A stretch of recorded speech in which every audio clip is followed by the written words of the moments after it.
નમસ્કાર, હું આદર્શ છું. Welcome to Adarsh education society. कैसे हो बच्चों? मजे में ना? चलो बच्चों, अब हम अभ्यास करते हैं. प्रश्न 1. निम्नलिखित प्रश्नों के उत्तर दीजिए. प्रश्न 1. एक जगत एक लोक ऐसा कवि ने क्यों कहा है? जवाब: यह संसार एक मानव लोक है.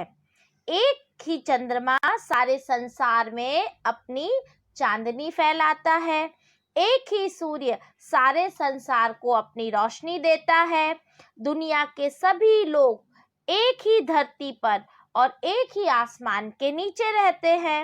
इस प्रकार प्रकृति के तत्व हम सबके लिए एक है. इसलिए कवि ने एक जगत एक लोक कहा है. प्रश्न 2. एक रक्त का अर्थ समझाइए. जवाब: मनुष्य चाहे किसी भी देश, जाति, धर्म का हो, उसके रक्त का रंग तो लाल रंग का ही होता है. रक्त के रंग की इस समानता से यह सिद्ध होता है कि पूरी मानव जाति एक ही है. भले ही हमारे रंग रूप भिन्न हो, अलग हो, पर भीतर से तो हम सब एक ही हैं. प्रश्न 3. हमारा धर्म क्या होना चाहिए? हमारा धर्म सबकी प्रगति हो, सबको न्याय मिले और मानवता की रक्षा हो, यही होना चाहिए. प्रश्न 4. हमारा जीवन सुख दुख की एक कहानी है, ऐसा कवि क्यों कहते हैं? जवाब: सभी मनुष्य का जीवन या सभी मनुष्यों के जीवन में सुख के दिन भी आते हैं तो कभी उनके जीवन में दुख के दिन भी देखने पड़ते हैं उन्हें.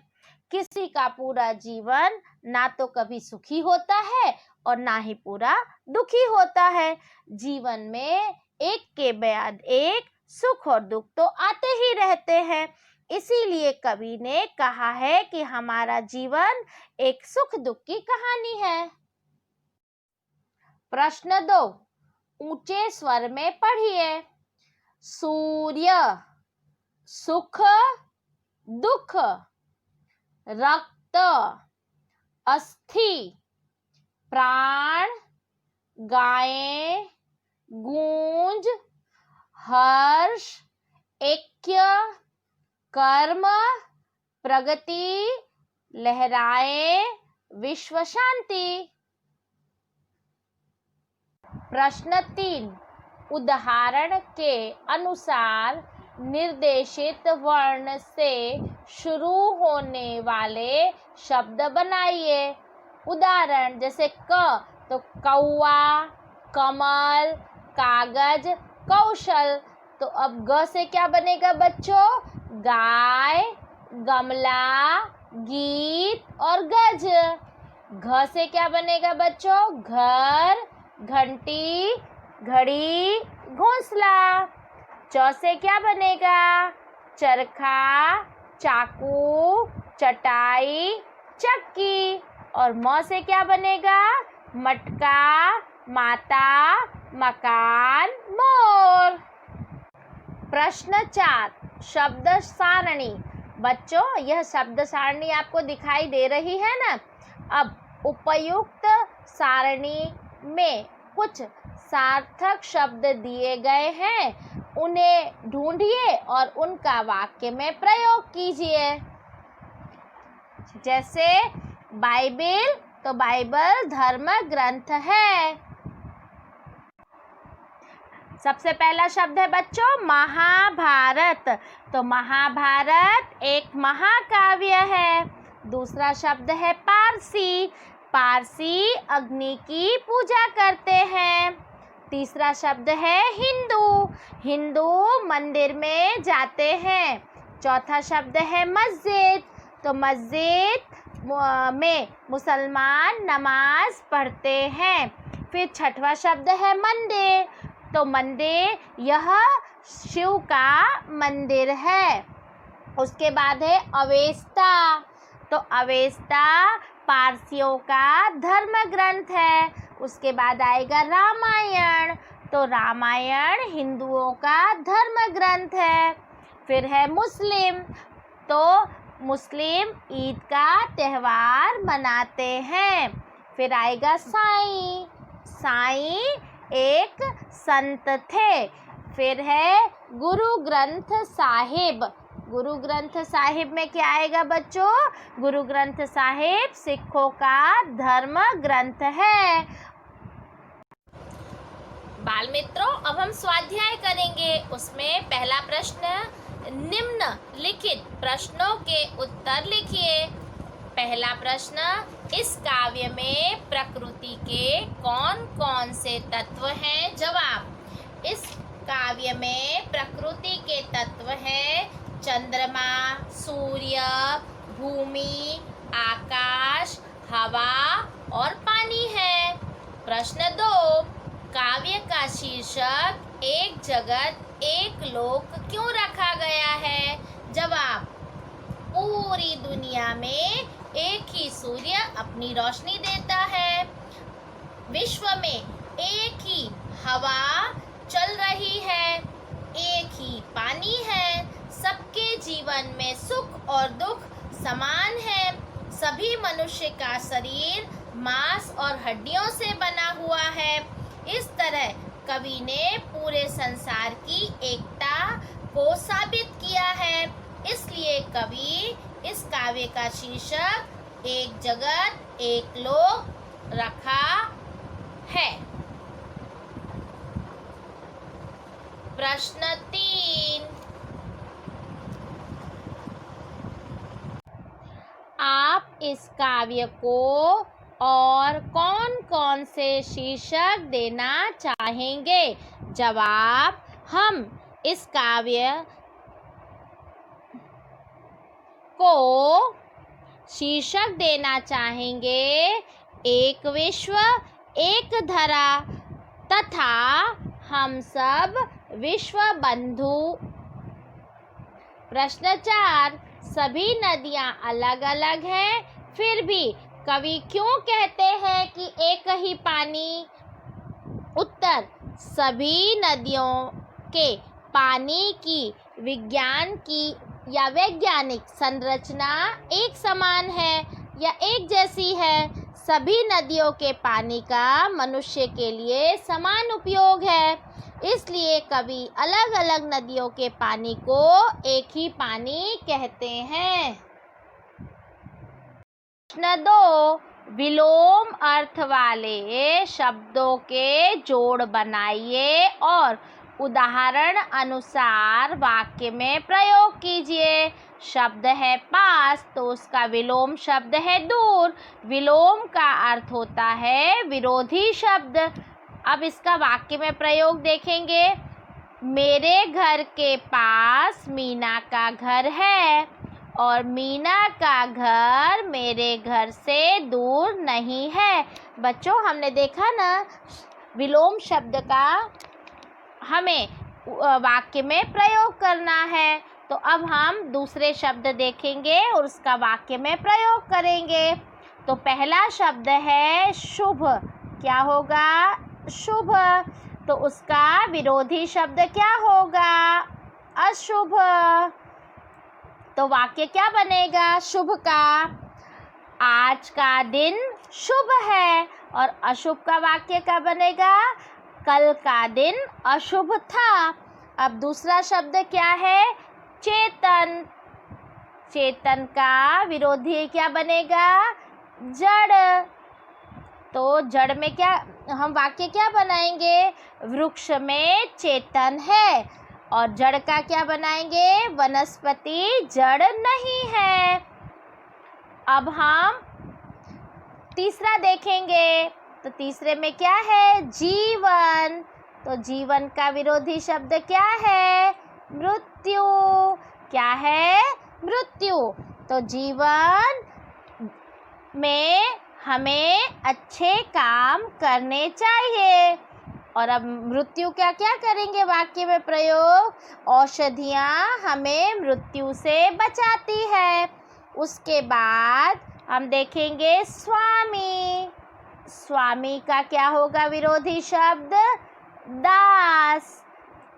स्वामी, स्वामी का वाक्य में प्रयोग करेंगे, ईश्वर सबका स्वामी है।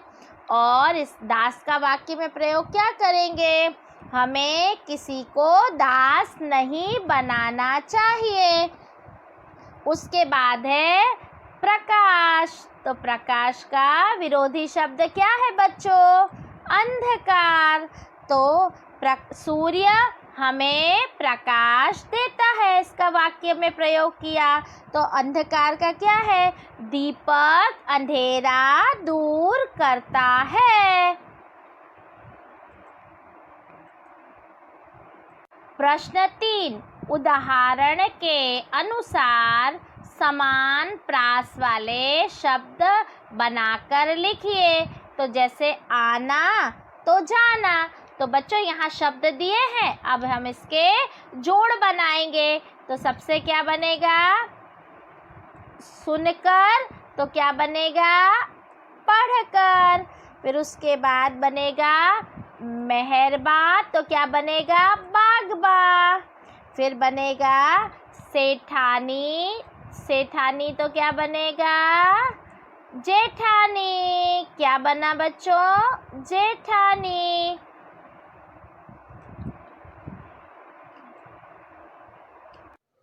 बच्चों अब प्रश्न 4 देखेंगे।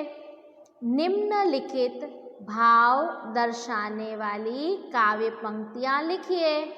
पहला, पूरे विश्व में एक ही सूर्य का प्रकाश है, एक ही हवा चल रही है और एक ही प्रकार का जल है। तो काव्य पंक्ति कौन सी बनेगी बच्चों? इसका जवाब है एक तेज, एक हवा, एक ही पानी है। अब दूसरा देखते हैं। समता का यह गीत पूरा विश्व हमेशा गा रहा है। तो बच्चों इसका जवाब है में कौन सी काव्य पंक्ति बनेगी? हर्ष भरे गाएं हम राग सुहाने, समता और ममता के गीत तराने। बच्चों लोक का क्या बना? विश्व और दुनिया। अब उसके बाद मान का क्या बना? तो मान का बनेगा सम्मान और प्रतिष्ठा। उसके बाद निशान। तो निशान का क्या बनेगा बच्चों? चिन्ह और संज्ञा। उसके बाद हाथ। हाथ का क्या बनेगा बच्चों? तो कर और पानी। कर और ये है पानी। उसके बाद अंबर। तो अंबर का क्या बनेगा बच्चों? तो अंबर का बनेगा आसमान, गगन और आकाश। प्रश्न 6। प्रश्न 5 में आपने जो 2 समानार्थी शब्द ढूंढे हैं उनका वाक्य में प्रयोग कीजिए। उदाहरण, हाथ तो पानी, तो सीता ने पानी से पानी पिया।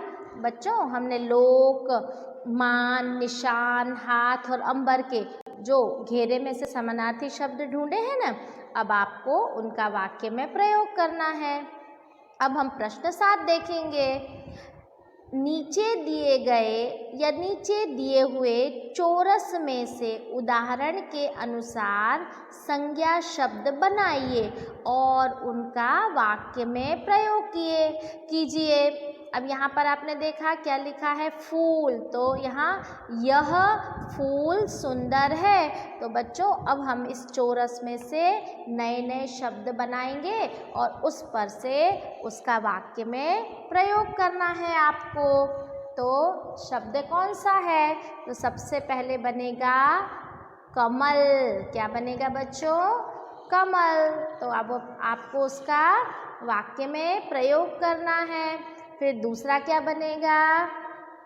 सागर। सागर में का वाक्य में प्रयोग करना है।